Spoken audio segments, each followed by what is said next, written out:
What's up, and welcome back to the Global Frequency, everybody. I am your host, Nefarious, and with me, as always, is Adam Lawson from Gifted Rebels, and this is Rebel Frequency.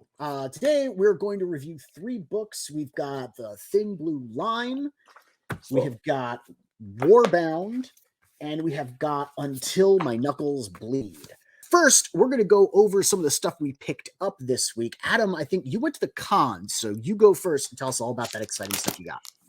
Yeah, so I was at LA Comic-Con. We had a booth there for Whatnot Publishing. We were repping The Exiled. And what I picked up was some real cool stuff. This one is called The Fifth Force. This is by Matt Medney, who is the CEO of Heavy Metal Magazine, who's now partnered with Whatnot. He and I were on a panel together.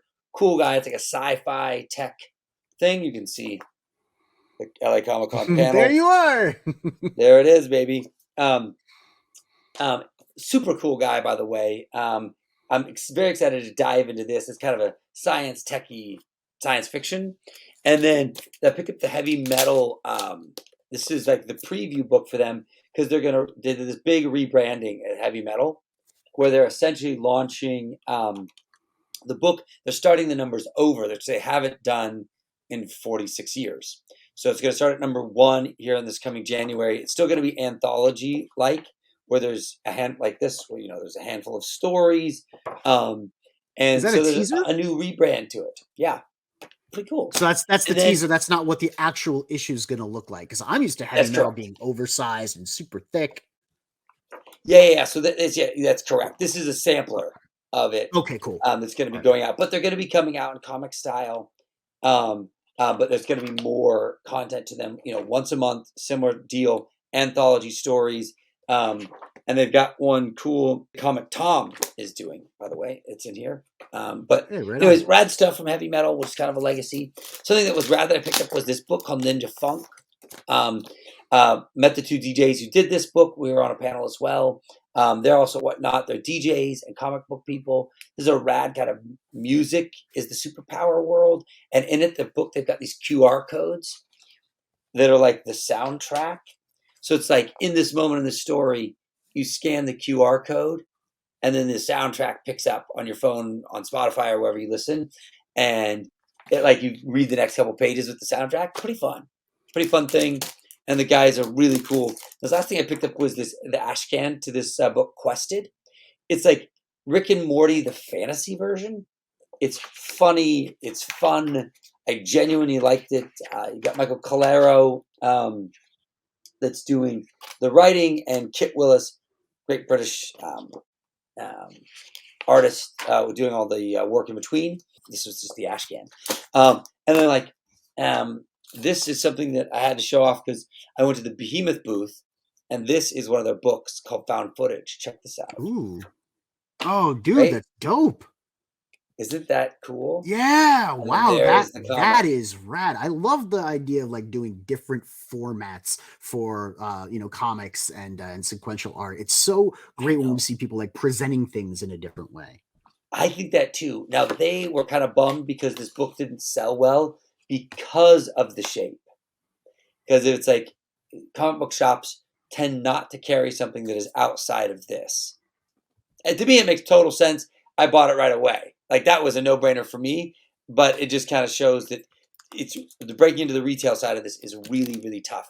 And then last thing interesting, I showed that book, Callie, I had gotten. Daniel Friedman was there, and he signed it. Nice. Oh, wow. This that's great. Is one of the most beautiful books, and the writing on it is an incredible story. This is this Mad Maxy tale, no better way to say it, and it's just incredible. The same writer does Raiders and Bird King, Daniel Friedman. You guys should check his stuff out. So that was LA Comic-Con. It was fun. It's always good to be there. I met Phoenix was there. Hex Allen was there. Captain Love Drew was there. So that's great, man. It's always nice to meet other people that we know from the internet too, and meet them in real life. You didn't go out into the desert with Phoenix. It's nice to have you on the stream. So yeah, I'll dive into some of the stuff I got. Funny enough, I also got Ninja Funk. And I picked it up last week. Interesting. And I read through it. So we should talk about that. I also picked up Quested.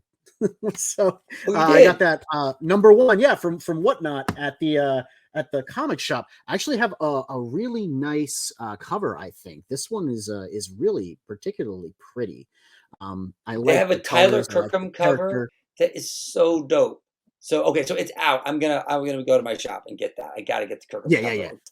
Then I got the shiny cover of the new Berserker for single issues. Now I know you've got the trade, you've got the big book, but I thought it was pretty cool to pick up some of the singles.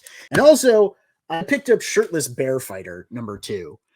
You turned me onto this series, and I thought it actually would deserve a spot in this week's lineup had we thought to do that, because it's definitely about like this big old badass. As you can see here, he's running around where like his groin is like blurred out because he's just such a man that his crotch is called, always uncovered and everything. It's great. The most fearless storytelling is happening in comics. It's the most fearless storytelling between comics and manga, and in a crazy way, it's like they're leading the future, even though there's only a few people there uh, watching it, and are there reading it and finding out. But it's just so exciting. Um, and which take me to kind of like our first book here, Thin Blue Line, right? Now this story is from Mike Barron of Punisher, Glory, also a really cool guy. I've been on a few streams with him. You can see here the artwork inside um, is a little down the middle. I call it serviceable art, where it's like it's effective for the story, but isn't necessarily redefining the art genre. But the tale is about a cop who is gone on duty to protect the mayor, who's at a speech where the rally protests are going on. This very, I think it's sort of a knockoff of exactly what happened in Portland, and they're talking about defunding the police, and then the mayor is talking about being defunding the police is then captured by the protesters. Some of the police are killed, and he's apologizing to them that he didn't want to, that he wanted to defund them, and then he changes his mind, and then he actually sells out the cops to the mobsters to get ahead, and so it's this very much training day esque type of feeling where you're on it. It's one day, she's trapped behind the lines as this cop, and it's it's definitely a political commentary. Mike's feelings about obviously some of the events that happened in the BLM protesting, particularly, seems like in that events that happened in Portland, where it was insane, the level of police on person action, where actually multiple people were killed, and so it leads to it definitely hits that. And this character that he's created, she's a rad lady, but it's a rugged, end of watch training day. It feels like something right out of David Ayer, that film director. That's Thin Blue Line. So Neff, and you can tell me what you kind of felt about this book, but like I feel like this feels very much like a hard-boiled episode of TV, and Yeah, where it's like you have kind of like a serviceable dialogue, you've got a serviceable art, and you have some interesting setup there with like the mayor getting kidnapped, and like there's this moment where he's saying defund the police, and then he's taking it back because now he's in a spot and he's kind of a soulless fellow. Um, I don't know that it was game changing, or I maybe wanted a little bit more nuance and maturity dealing when you're trying to hit a political topic this heavy. You're hoping for somebody to really shed a new, interesting light into it, and I don't know that that's what we got. And yeah. it's not that Mike isn't good and the book doesn't work. It just the story maybe didn't have the nuance to hit something that heavy right on the head. I don't know. Did you I feel think that way too, Neff? Yeah, I absolutely do. I think Mike's feelings over what happened over the past couple of years are plain to see. He's wearing his heart on his sleeve Right. unapologetically, but it is so heavy handed and so overbearing that I think it's almost distasteful. So my thoughts on the Thin Blue Line are that it is an interesting character study, right? About this Yeah. cop, this female cop who's like good at judo, and she's fairly Yes. relatable. She's Cool. got a kid. Like, I liked the character, but she's surrounded by these people while she's just trying to do her job. These people are all like all of them are portrayed as kind of evil and selfish and agenda driven, who could like care less about the world that they're saying they're trying to help. You know, you've got these protesters who are advocates for social justice, and they don't really want they want anything but equity and peace, right? They want to force their values and beliefs on the people around them and make them kowtow to the mob. You know, the mob of woke protesters. You got politicians who say that, you know, they're on the side of law and order, but they don't really serve their constituents and are only interested in holding on to their own power. You know, he kind of like sells out the cops. And then, like, I guess what, halfway through, you get these MAGA sympathizers that show up with American flags wearing Punisher shirts, which is definitely a Mike Baron response to the Marvel Comics defunding the Punisher and, you know, the big backlash Yeah, against people wearing exactly, the, by you know, removing law enforcement embracing the Punisher symbol. So he clearly puts the Punisher on the side of the MAGA sympathizers who show up to quote unquote help, but they don't really help. They just instigate and cause more problems. So it's Barron giving obvious social commentary, right? And it's drawing on the worst of humanity. You have the worst mayor, the worst protesters, instead of like Which a means there's terrible no nuance. protester. That's what I agree with you. Is as a result, you ended up with a big pile of wooden characters because there wasn't the protester who was actually a good person with actual meaningful intention that was that like, oh, it added some gray there. And then actually the person who was working in the police department who was, you know, actually a real dick and taking advantage of his power. And then a mayor who was bad, but then maybe his assistant who was really good, and like how it really is where there's some nuance. And so it was just such a shame, right? And have to like It was tackle something such that obviously harrowing. blatantly Yeah. distorted political violence with, you know, obvious partisan leaning, that it was devoid of any subtext because the political commentary was the text itself. It was about as subtle as like a hammer. And he's on this kick right now of political commentary, and it's not something I want to read. Yep. Totally. And it feels, and I agree, it's just too darn much. I think which takes us to our next book, Yes. Okay. So Warbound. Warbound. Tell us about it, Neff. All right. Give us what is now. Did you read issues 1 and 2 or just one? As far as I felt like with issue one, mainly, you know, it had some problems. Let me just get to like the thing that I wrote about it. So Warbound's a immortal warrior who gains superpowers from a magical artifact when an evil sorcerer came and plundered his village centuries past. The village's shaman linked Warbound's life force to the sorcerer's, so as long as the villain lives, so will he. And as a result, he's effectively immortal. Warbound has been hunting this magical enemy who's behind what he describes as a magical artifact smuggling network across time and space from the wilds of Africa to present day America, where he's currently locked up and awaiting a court ordered psychological evaluation for vigilante brutality and superhero abuse. Issue number one is primarily an origin story of sorts, setting the stage for what I expect will eventually become a full-fledged story. But over the course of 22 pages, we get almost nothing but backstory and setup, which is a little frustrating. And we don't even really get all the setup, right? Like he's there for vigilante brutality and superpower abuse. I didn't really get to see him do any of that. I hear some testimonials from teammates of this superhero team that I have never met, who are providing like witness statements about Warbound, and that's kind of also really troubling. Anyway, So full disclosure, I like Marcel. I wrote some short stories for his book, Speed of Light. I think he's done a lot of have interesting Speed things. of Light. Yeah, you have it. Yeah, I thought LaFay has been his best book so far. He's an interesting It guy. is. I think, you know, and some of his books, it's kind of like a roller coaster. Some are great, some are not as great. But LaFay, I thought, was really wonderful. But I agree with you with Warbound. And reading the second issue, what you would realize is that if you could possibly imagine, after spending an entire issue in an interrogation room, issue 2, back in the interrogation room. Okay. It stays in the interrogation room all the way here until the end of the book, and he's still in the interrogation room. So it's a tough thing about it because what you ultimately have is you have what feels like a bit of a berserker grab, right? Because in this story, he's immortal, and the only way he can die is by killing this villain, right? And so he is in this pursuit with a death wish. Can't wait to kill this sorcerer so he can finally die, right? Right. Which is Keanu Reeves in Berserker. His character's struggle is he's trying to get to the point where he can finally die, right? And is supercharged with violence. It just doesn't. It's just missing all the Ron Garney, Matt Kent nuance and like magic.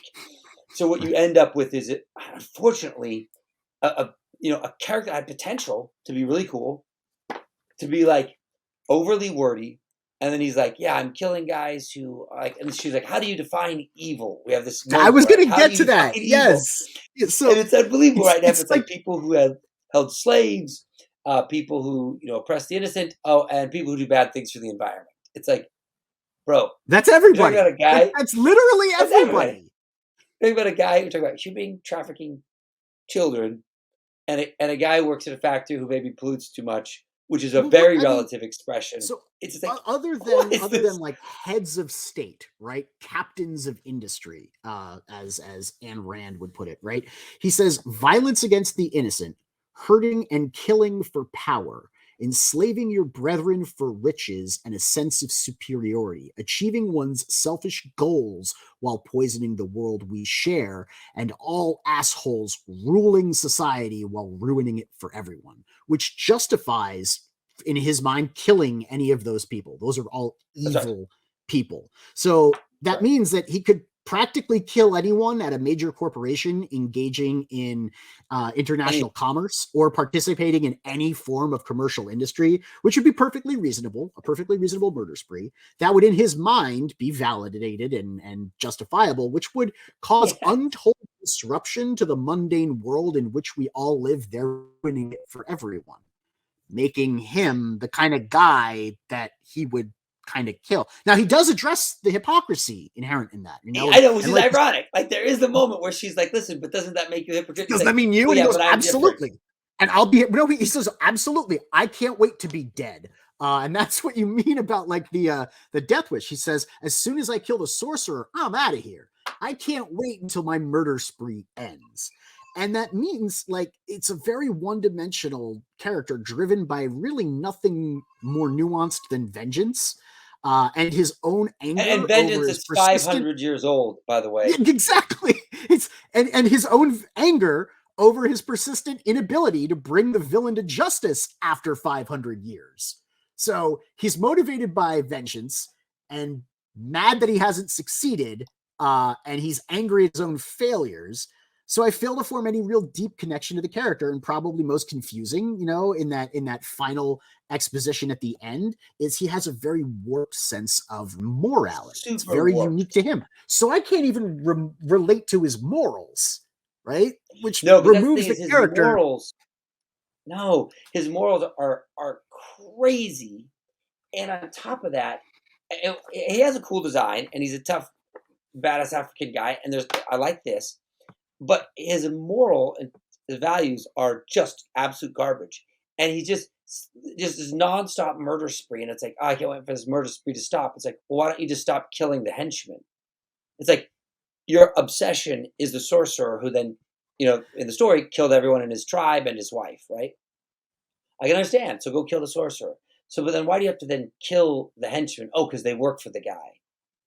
Well, he says that he can't find they've already made the choice.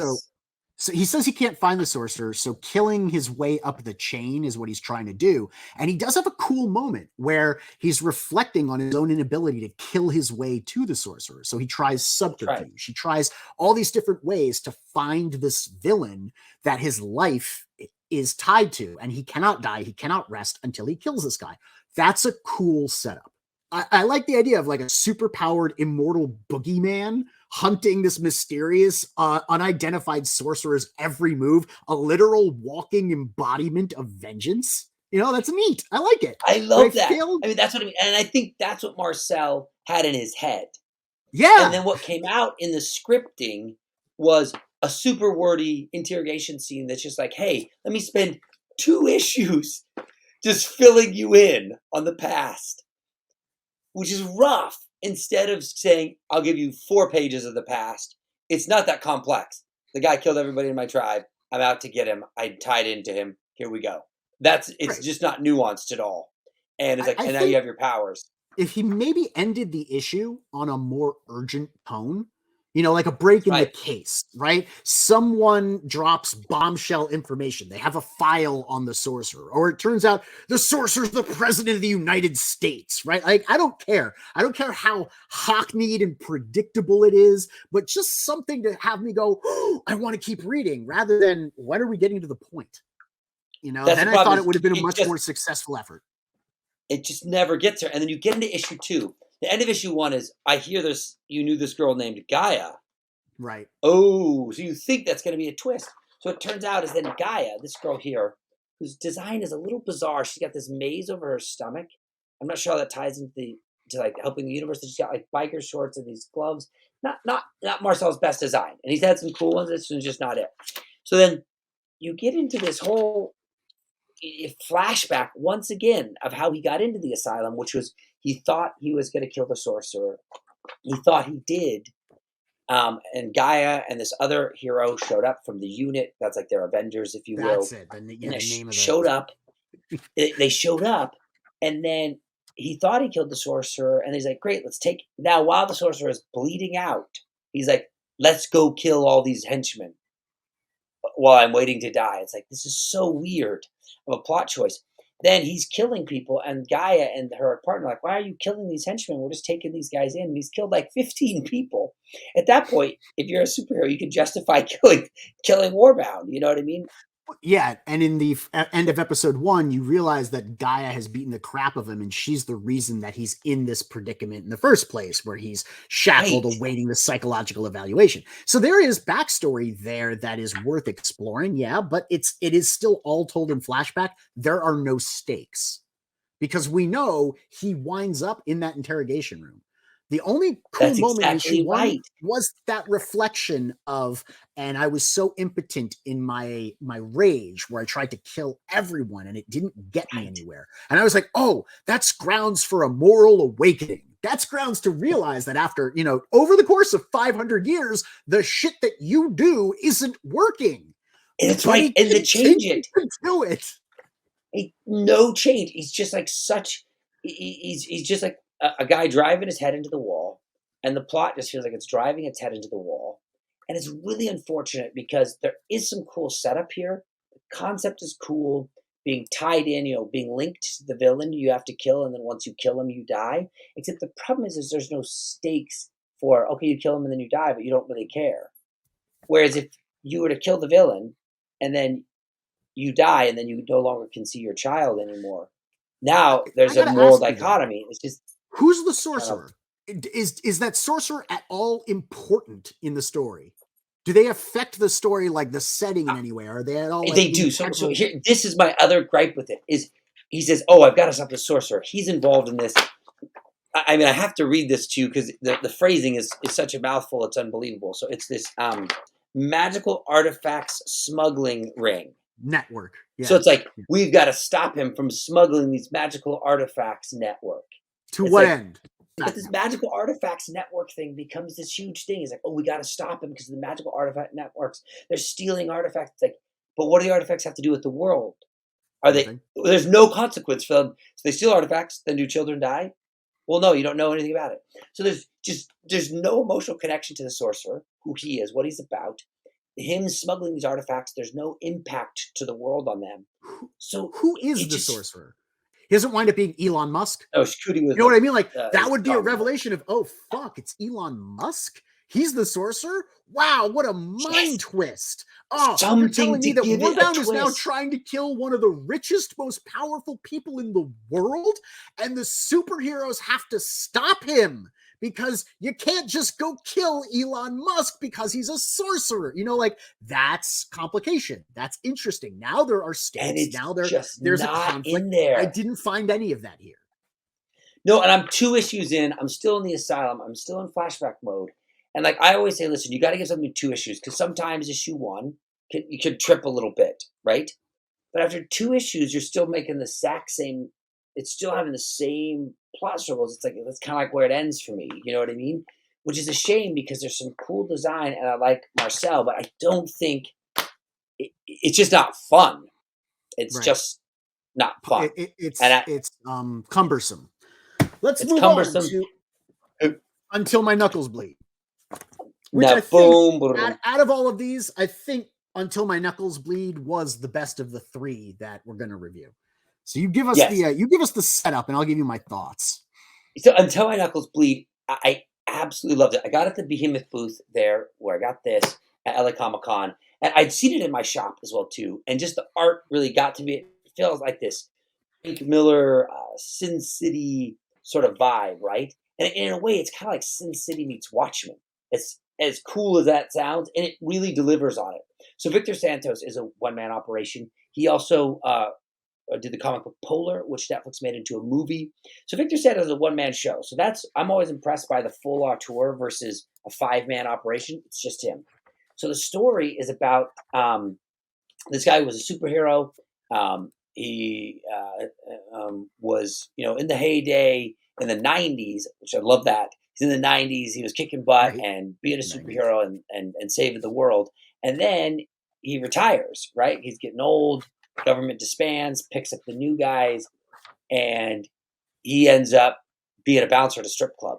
And he has all the battle wounds from being a superhero, all the PTSD from having the armor and all the special equipment that he would wear to do his superpowers has damaged his nerves.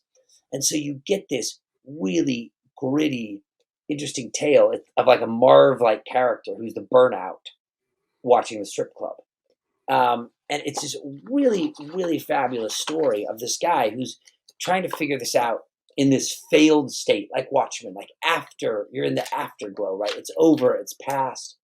You're now in this phase where you're trying to figure out what does anything mean anymore, right? The dialogue is funny and The home. dialogue is tight. I like that. There's hardly ever really any tight. overwriting. That he only says what is necessary to be said to move the plot and to get a sense of a very terse, troubled protagonist who is haunted by the memories of the past, and he kind of just wants to do one good thing, right? Sometimes that's enough, is how he phrases it at the very end. Sometimes doing something right just because it's right is enough to kind of liberate you from the demons of your past. I liked the story. I liked the character, but one of my problems with this book was action sequences like this. Oh, you didn't like that? I did not like action sequences where you're cutting a main, one image, like a full bleed image, into multiple panels that, as them on their own, don't even work as beats. And then there are unconnected panels that are not connected to the main image that are sort of shoved in there as beats, but don't read as part of the main sequence. This, for me, was just such a misstep. Very hard to look at, very hard for me to get my head around what is actually going on there. Some of the action sequences like this one are much better. At least they're broken down. I love that sequence. Yeah, I love that. Into readable beats, right? Where it's this punch, that punch, he ducks, he swings, and it's tight. It's pushed in on. I disagree with you just a bit there, Def, because what I did appreciate about this image is because if you look at this as a double page, right? Essentially, it's him leaping, coming through, and smashing the other guy, right? Right. And the other panels are the spray off, right? The damage along the way. It's from this hit, this eyeball came, and so I think it's I thought it was a kind of a fun impressionistic way to send the carnage in big splash that I got a kick out of because when I flipped to this double page, you're oh, and it takes you a second. You have to really process it and look through what's happening with it. Oh, you can see the action and the bits, and you're I thought it was it sent the feeling of the carnage without getting belabored in it. I feel that whole lattice on the left-hand side, on the left-hand page, that whole lattice there is unnecessary. If you go in the upper left-hand corner, we have the knuckles. That's a good frame. Yeah. Framing the knuckles are going to do something. What's next? The elbow. Why are we looking at the elbow? The elbow doesn't do anything. What's next? The panel? Oh, that dude is getting hit in the face by, I guess, a foot, and it's like his torso, and it's like this L-shaped weird thing. I'm just talking about the layouts here. The art is cool. The dynamic motion from upper left to lower right across the 2-page spread. Yeah, I'm cool with it's that. I cool. just didn't like the panel borders being put in and occasionally popping things Okay. that aren't part of the page into the page. I would much rather have him give us a choreographed close-up, montage of the different actions they're transpiring, the elbow to the nose, the knee to the groin. I would much rather Well, see I mean, that that because then I does get a happen sense of the flow of in action. that does happen in these other pieces. That is his Yes, it general. does. He It he would does. he would for something avant-garde, and maybe it didn't land for everyone. I thought it was an interesting choice. I think if that would have been our only piece of action and all action would have been handled that way, it would have been a major dudzo. But had only Right. got one moment that way, it landed for me.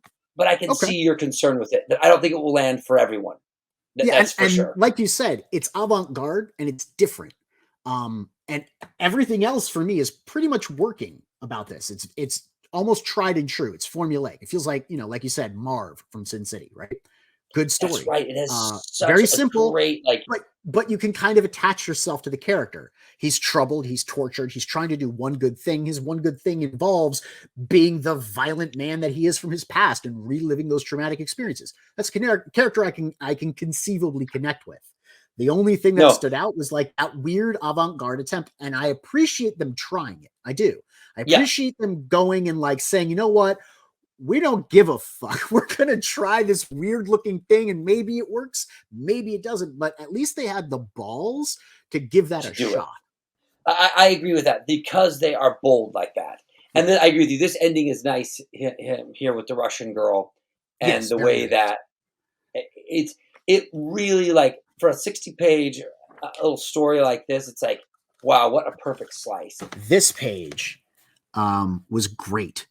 The way here that he bisects the head.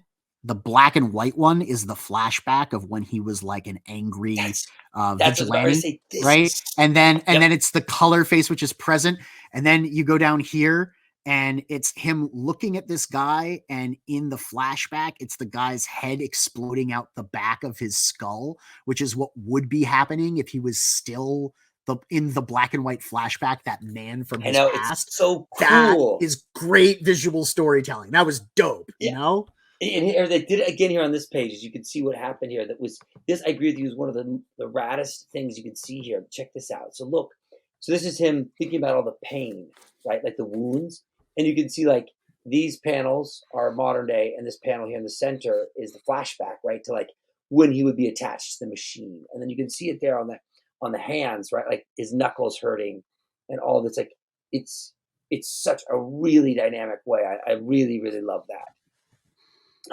So until my knuckles bleed, a big and 100%. definitely kudos on them for Yeah, going the extra yeah, mile totally. and trying to do like cool stuff. I definitely recommend Until My Knuckles Bleed, and it feels like it feels like a story that is worth consuming because it is a tight little bite. It's like 3 issues, right? It is 60 absolutely worth pages. consuming. That Yeah, one I can't say enough. right. This is one to pick up. So, Yep. but thanks again for watching us talk indie comics and getting in on the stories and artwork and rad books that aren't found anywhere else. And it's cool. Take the risk. Be a part of real art and of people taking story risks and people doing something special. And sometimes they miss, but that's okay because you're in here swinging where it's good, right? You're here at the bleeding edge of great storytelling. Right. Yeah, and being fearless, like even if it doesn't land, they're still doing their best. So thank you guys for tuning in. Once again, we really appreciate it if you like, subscribe, click the bell for notifications, and tune into the frequency. We'll see you next time. Bye.